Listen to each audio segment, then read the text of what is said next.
Shalom uvracha from Yerushalayim, Ir HaKodesh. We are privileged this evening to study together in our continued series on the study of Pirkei Avot, the ethics of the fathers. This evening we begin the study of Mishna Yud of Perek Aleph, chapter 1, Mishna 10. Shamaya and Avtalyon kibbelu mehem. There are a series of teachings here in the first chapter. We mentioned it in several of our previous studies, where there were two great men who worked together in spiritually leading the community. The head of the Sanhedrin, the head of the rabbinical court, his assistant, who took care of so many of the details of the functions of the Jewish community. Shamaya and Avtalyon are links in that great tradition, as we've studied in previous weeks. The previous zug, the previous pair of rabbis that taught the tradition were Yehuda ben Tabai and Shimon ben Shetach. Shamaya v'Avtalyon kibbelu mehem. They studied under their tutelage, and they received the tradition, the details of the tradition, the transmission of the tradition from Yehuda ben Tabai and Shimon ben Shetach. According to several commentaries, Shamaya and Avtalyon are unique in the fact that they are descendants from families of converts. Shamaya and Avtalyon descend from the family of Gerim. Jewish tradition greatly respects the accomplishments of converts of Gerim. One tradition teaches that not only were they just general Gerim, they were descendants from one of the most wicked, one of the most perilous enemies of the entire Jewish people. The one who particularly and perhaps individually was responsible for exiling most of the Jewish nation. The one who conquered most of Eretz Yisrael and resettled the Jews all over. His name is Sancheriv Melech Ashur. One of the most wicked enemies, Sancheriv, the king of Assyria. And somehow, in later generations, from his children's children, two great Jewish leaders emerge. Shamaya and Avtalyon, from the family of Gerim, from the family of the converts, and from the family of the Rasha, Sancheriv. So one has to examine, why is it that from such horrific background we emerge two of the great Jewish leaders, two of the great teachers of the Mishnayot, which I hope we'll be able to study together. And maybe when anyone is capable of very, very, very wicked type of action, if they would just rechannel their energies or direct them differently, they're also capable of some of the greatest activities. You know, maybe a Rasha Gadol, a Rasha Gamur, if only he or she could be directed, they could become a Tzaddik Gadol or a Tzaddik Gamur. And perhaps that's the secret behind the great teaching in the Talmud, which many people study this page on the upcoming observance of Tisha B'Av next week. HaKadosh Baruch Hu turned the observance of Tisha B'Av to become, as the prophet Zechariah spoke of, as a great holiday. But, you know, on Tisha B'Av, traditionally, there are certain sections of the Talmud, generally speaking, many sections, most sections of Torah are prohibited to study.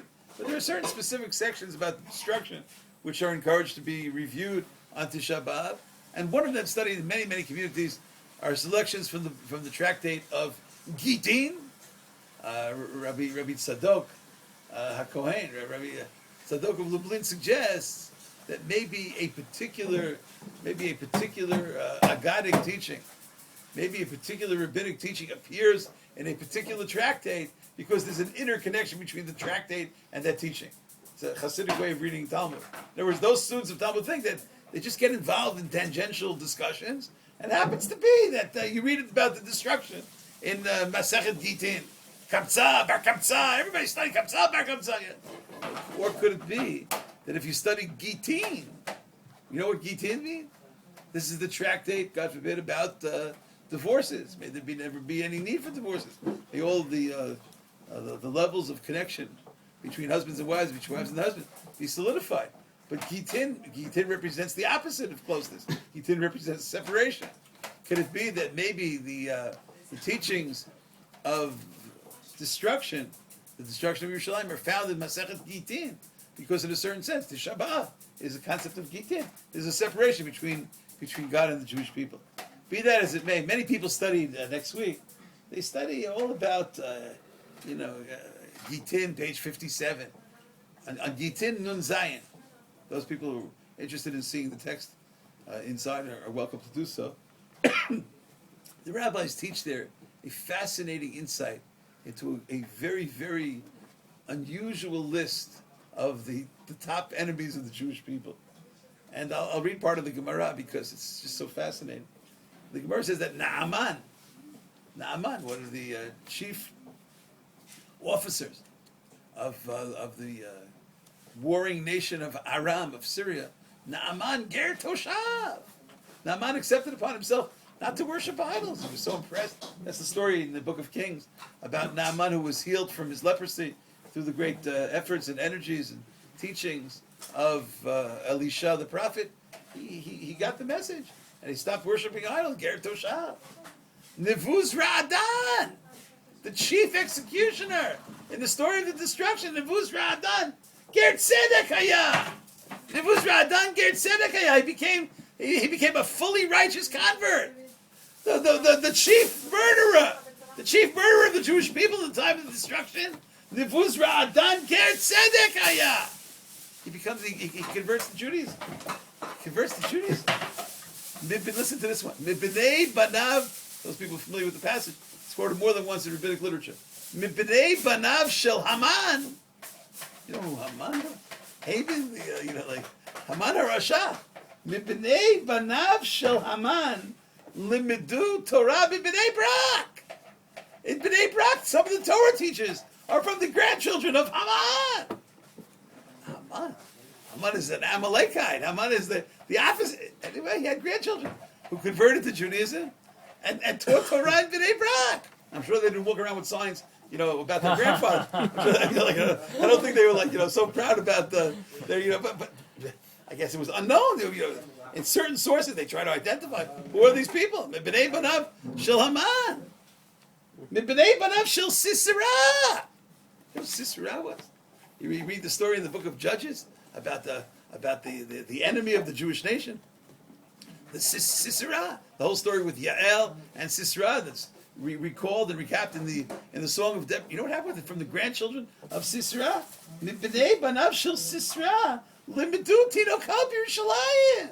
They became Torah teachers of children in Jerusalem. They taught Torah in Yerushalayim. The wicked. There's something about the seeds of the wicked, which somehow turn around to be righteous.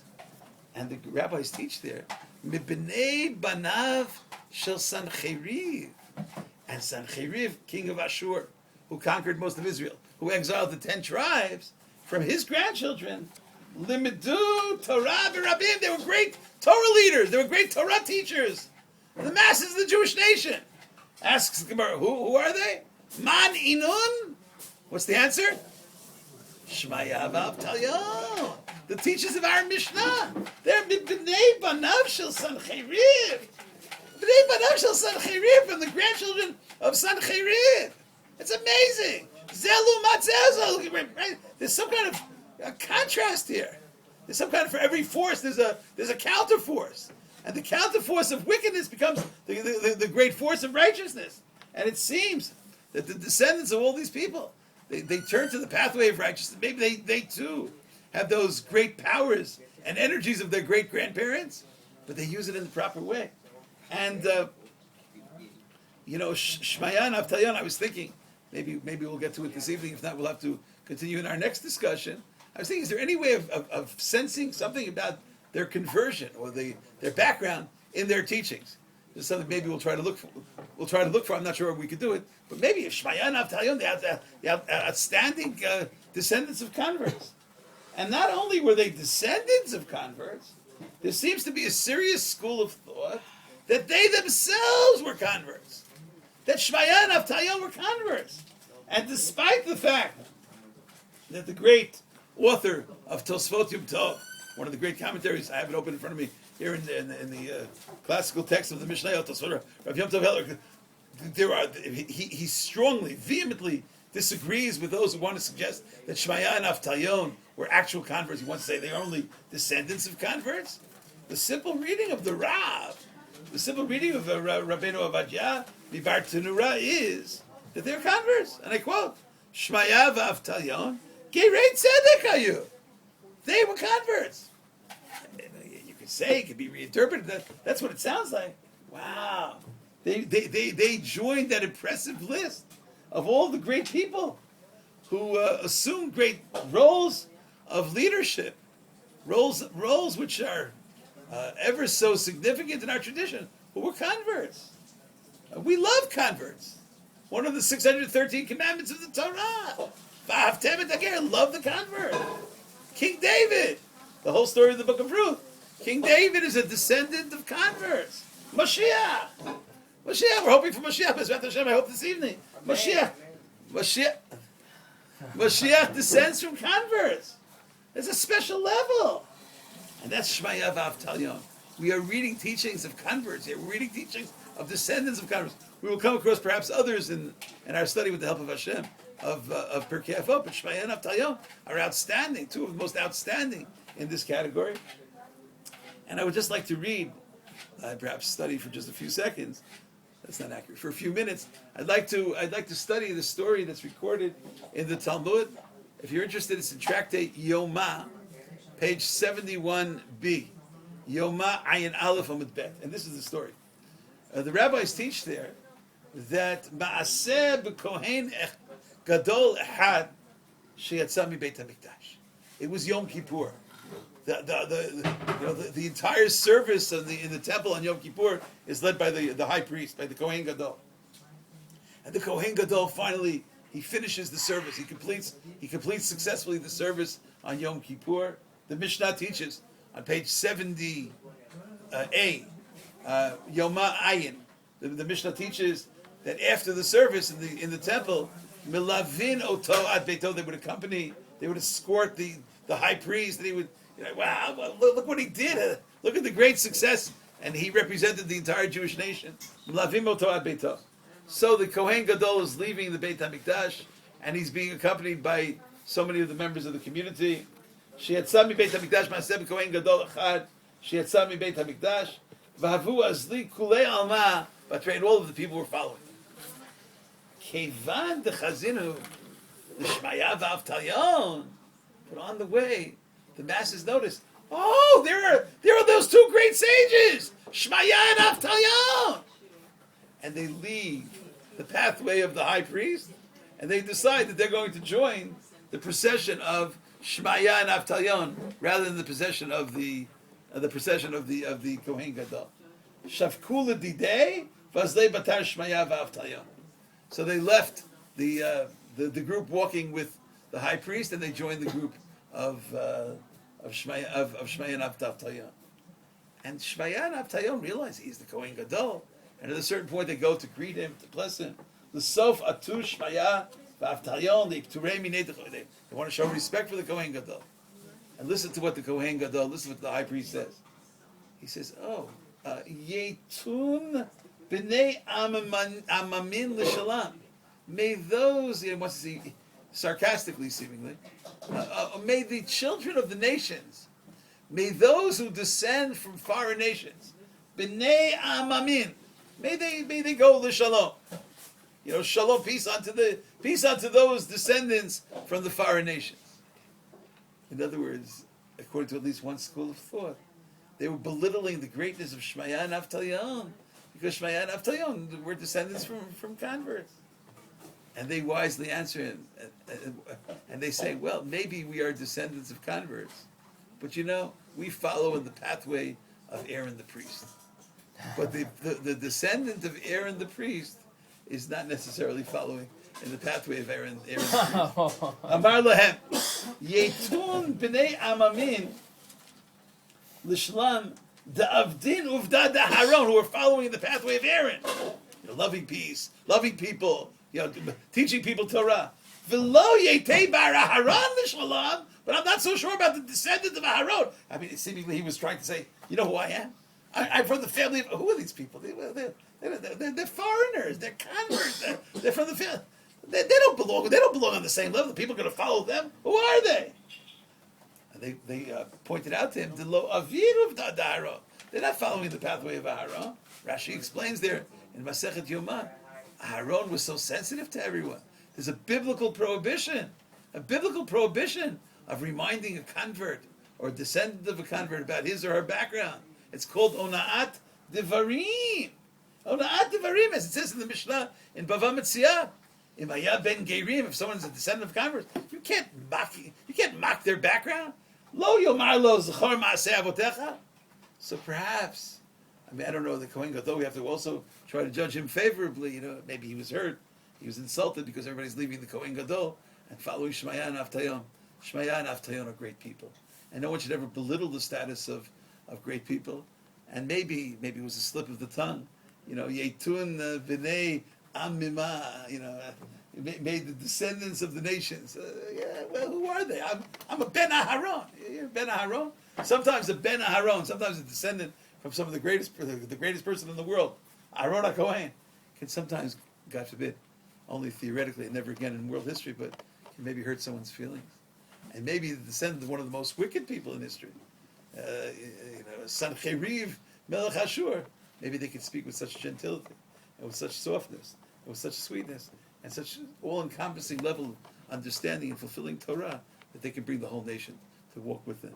May we learn together the great teachings of Shamaya and Avtalyon as we will continue with the help of Hashem in next class to read the teachings and the details of Shamaya and Avtalyon.